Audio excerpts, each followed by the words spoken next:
بسم اللہ الرحمن الرحیم الرحمن الرحیم الرحمن الرحیم نہایت مہربان بے حد رحم کرنے والا. وہی چیز دوبارہ آ گئی.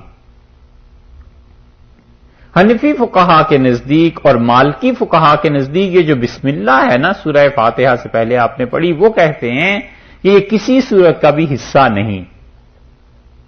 وہ کہتے ہیں یہ بسم اللہ اس لیے نازل ہوئی کہ دو صورتوں میں فرق کر سکے، وگرنہ یہ جو بسم اللہ ہے یہ کسی صورت کا حصہ نہیں. اور ایک دلیل وہ یہ بھی دیتے ہیں کہ اگر یہ سورہ فاتحہ کا حصہ ہوتی تو ابھی تو پڑھا ہے الرحمن الرحیم، بسم اللہ الرحمن الرحیم، تو یہ دوبارہ پھر لانے کی کیا ضرورت تھی الرحمن الرحیم. ان کی ایک دلیل یہ بھی. تو اللہ تعالی نے پھر اپنے نام کو ذکر کیا، فرمایا بے حد مہربان نہایت رحم کرنے والا. اس رحمت پہ اتنی احادیث ہیں، اتنا کچھ ہے، اس کو کچھ نہیں، اس باب کو کھولتے ہی نہیں. بس ایک حدیث آپ کو سنا دیتے ہیں. رسول اللہ صلی اللہ علیہ وسلم نے فرمایا اللہ نے رحمت کو پیدا کیا اور اپنے سامنے بلایا.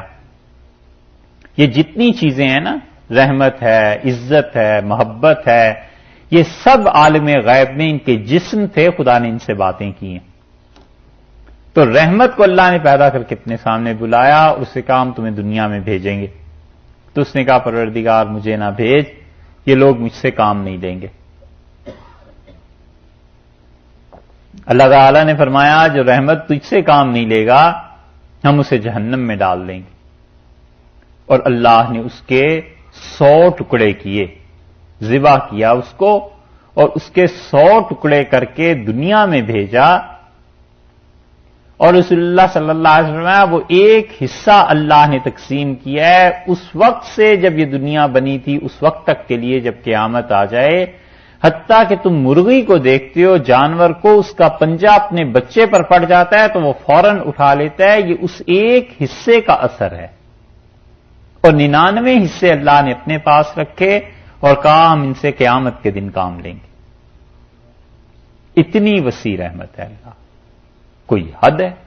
ایک حدیث میں آیا ہے کہ اللہ تعالیٰ نے اس دنیا کو پیدا کرنے سے 50,000 سال پہلے ایک چیز لکھی اور فرشتوں سے کہا کہ اسے میرے عرش کے نیچے رکھ دو، اور اس پہ لکھا کہ رحمتی سبقت علی غضبی، میری رحمت نے میرے غصے کو ٹھنڈا کر دی، میری رحمت غالب آ گئی. تو اللہ کے یہاں رحمت غالب ہے، اس لیے ابتدا یہاں سے کی ہے کہ الرحمن الرحیم نہایت بے حد مہربان، نہایت رحم کرنے والا.